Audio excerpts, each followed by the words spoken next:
My name is Alyssa Sievers, and today I will be giving a speech about how to give a proper audition to my husband, Robbie. I'm going to be teaching my audience about how to complete a proper audition and what to expect at an audition, as well as what's expected of you. I would consider giving an audition compared to going to a business interview. When you go to a business interview, you come properly dressed and prepared for the questions that are going to be asked of you, as well as knowing that certain things are going to be expected of you for that position. You don't go to an interview and text people or take a phone call. You go there with them with the intention of them wanting to see how you're going to do if you're hired for that position. The same thing kind of applies when you go to an audition. When you walk in the room, that is when your audition starts. You're not going to want to text people or get on a phone because the directors will see that you aren't really interested in respecting other people surrounding you, like people that are up there auditioning. So the reason why I am qualified to share this experience is because I have been doing theater for the past 15 years. I've been involved in more than 20 shows on stage and behind stage. So I've directed shows as well as been production assistant. So I know what's expected from the director's perspective of what they want people coming to an audition to do.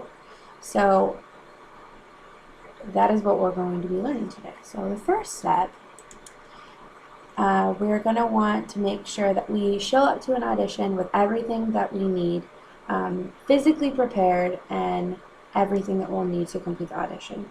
In most cases, at an audition, you're going to sing a song,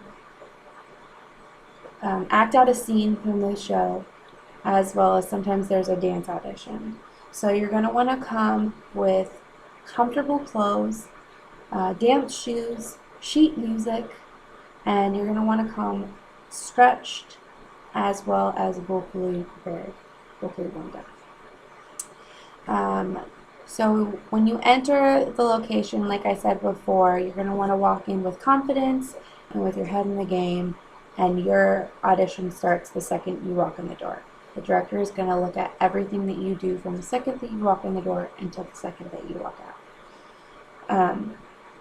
So you're not going to want to talk to other people when you come in, because especially if the audition process has already started, the director is going to want to be able to focus on each person. Just like when you're on stage, you're going to want the director to be focusing on you. You're going to want to give that same respect to other people. As well as sometimes the directors don't prefer you to clap after someone auditions, so you'll want to kind of prepare yourself to know not to do that unless the director mentions otherwise. So now it's your turn to be called up on stage, and you walk up on stage. You kind of got to know what to do next. You're going to want to walk over to the pianist and hand him your sheet music. So with whatever sheet music that you brought to prepare to sing that day, a lot of times I find it easier to kind of mark where you're wanting to start, because sometimes you don't always start at the beginning, but it's about 16 bars that they usually expect you to prepare. Mark where you want to start, where you want to stop, kind of show the pianist where you're wanting, the tempo that you're wanting to do. That way he knows how fast, how slow you're wanting to do it, and they're pretty good about following you while you sing. You let them know when you're wanting to start, they go through. The worst thing that you can do is if you mess up, blame the pianist, because really they're doing their best job to try to follow along and help you out during your process. While you're singing, you're going to want to look over the director's head, is usually the best way to look at it. You want to look over their head. That way you're not looking directly into their eyes, because sometimes that can be a little nerve-wracking and you can get a little nervous and maybe mess up. So if you look I remember we always used to say, look at the exit sign. There's usually some type of sign that's usually kind of above their head, but not too high.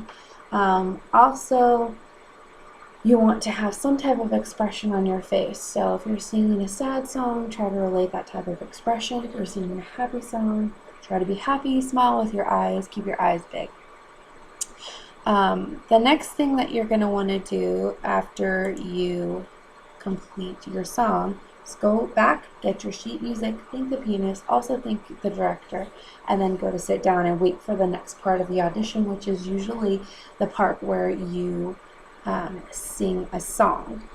Where you read a scene. So you're going to want to read through the scene first. Usually they'll pass them out around you. Read through the scene, and that way you're pronouncing words correctly and you get familiarized with the setting.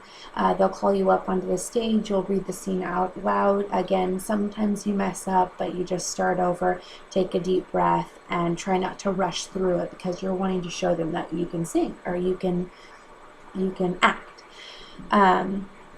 Then there's also the dance audition. If there is one, you're going to want to make sure that you're stretched.